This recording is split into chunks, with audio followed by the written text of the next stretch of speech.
నమస్కారం, welcome to ఏటీ pulse. ఇప్పుడు ఆంధ్రప్రదేశ్ వార్తల్లోకి పోతే మీకు ఇక్కడ ఒక ఆయన కనిపిస్తున్నాడు, ప్రకాష్ రాజు. ఈయన అంటే ఆయన కనిపించని రోజు అంటూ ఉంటుంది వార్తల్లో. ఎందుకంటే ఆ మనిషి కొద్దిగా మైండ్ క్రాకో లూజో అర్థం కాదు, కానీ ఏదో ఒకటి కాంట్రవర్సీలోనే ఉంటాడు. ఎందుకు ఉంటాడో అర్థం కాదు. అట్లా రాజకీయాల్లోకి వస్తాడా అంటే రాజకీయాల్లోకి రాడు. రైట్ వింగ్ సైడ్ ఎవరైతే ఉన్నారో వాళ్ళందరిపైన దుమ్మెత్తి పోస్తూ ఉంటాడు. మొన్న పవన్ కళ్యాణ్ గారికి కమ్యూనిస్టులకు మధ్య జరిగిన పోరులో కమ్యూనిస్టుల పక్క నిలబడి మాట్లాడారు. ఏమన్నా అంటే జస్ట్ ఆస్కింగ్ అంటాడు. సో ఆయన గురించి ఈరోజు ఆయన పైన హేమ గారు కూడా రియాక్ట్ అయ్యి, ఆయన పెట్టిన ట్వీట్కి రియాక్ట్ అయ్యి ఇచ్చాడు. ఇక్కడ ఏపీ డిప్యూటీ సీఎంను ఉద్దేశిస్తూ నటుడు ప్రకాష్ రాజ్ చేసిన ట్వీట్కు నిర్మాత బండ్ల గణేష్ ఏ విధంగా కౌంటర్ ఇచ్చారో తెలియంది కాదు. కొన్ని రోజులుగా పవన్ కళ్యాణ్పై సోషల్ మీడియాలో జరుగుతున్న ట్రోలింగ్ విషయంలో బండ్ల గణేష్ మరిగిపోతున్నారు. పవన్ కళ్యాణ్ వంటి వ్యక్తిని విమర్శించే స్థాయి లేని వాడు కూడా మైక్ పట్టుకొని ఏవేవో కూస్తున్నాడనే భావనలో ఉన్న బండ్ల గణేష్ ఇక తన ఆగ్రహాన్ని ఆపుకోలేకపోయారు. నటుడు ప్రకాష్ రాజ్కు స్ట్రాంగ్గా కౌంటర్ ఇచ్చి తను ఎంతగా కంట్రోల్ చేసుకుంటున్నాడనేది తెలియజేశారు.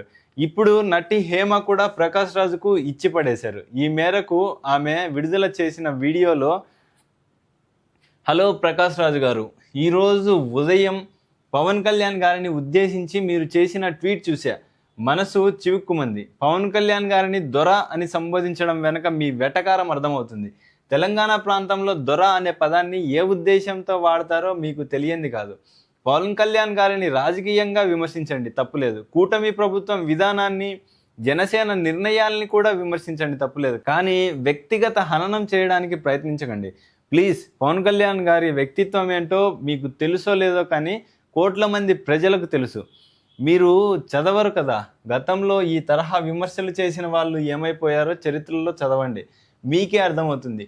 మీతో నేను చాలా సినిమాలు భార్యగా యాక్ట్ చేశాను. మీరు ఈరోజు షూటింగ్కి వస్తానని డేట్ ఇస్తారు, మేమందరం పొద్దున్నే మేకప్ వేసుకొని రెడీ అయిపోయి కూర్చుంటాం. ఇంకా వస్తారు 10 నిమిషాల్లో వస్తారు, గంటలో వస్తారు, లంచ్ తర్వాత వస్తారు, ఇట్లా అట్లా అంటారు.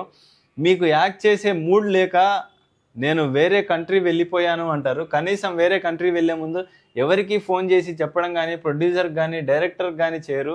నేను కూడా చాలాసార్లు అడిగాను, సార్ మీ వల్ల మేము సఫర్ అవుతున్నాం, మీరు ఎందుకు ఇలా చేస్తున్నారంటే నాకు మూడ్ లేదు యాక్ట్ చేయడానికి, అందుకే నేను ఆ కంట్రీ వెళ్ళిపోయాను, ఈ ప్రాంతం వెళ్ళిపోయాను అని చెప్తారు. మరి మీరు నాకు ఒకటి చెప్పండి, రాజకీయాల్లోకి మీరు సింగిల్గా వస్తారా, గుంపులతో వస్తారా? మీకు రాజకీయాలు చేసి ప్రజాసేవ చేసే మూడ్లో ఉన్నారా లేదా? దయచేసి ఒకసారి చెప్పండి సార్ అంటూ ప్రకాష్ రాజుని హేమ ప్రశ్నించారు.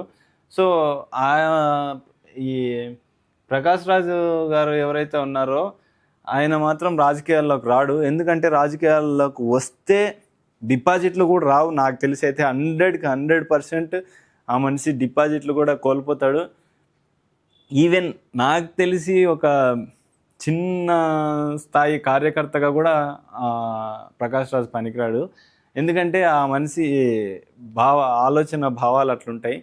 అన్నీ దేశాన్ని దేశంలో ఉండే ప్రజల్ని ఎట్లా రెచ్చగొట్టాలి, దేశాన్ని నాశనం చేయడానికి ఆలోచనలు చేయాలి, ఇటువంటి ఆలోచనలే ఆ మనిషి మెదడులో రన్ అవుతూ ఉంటాయి.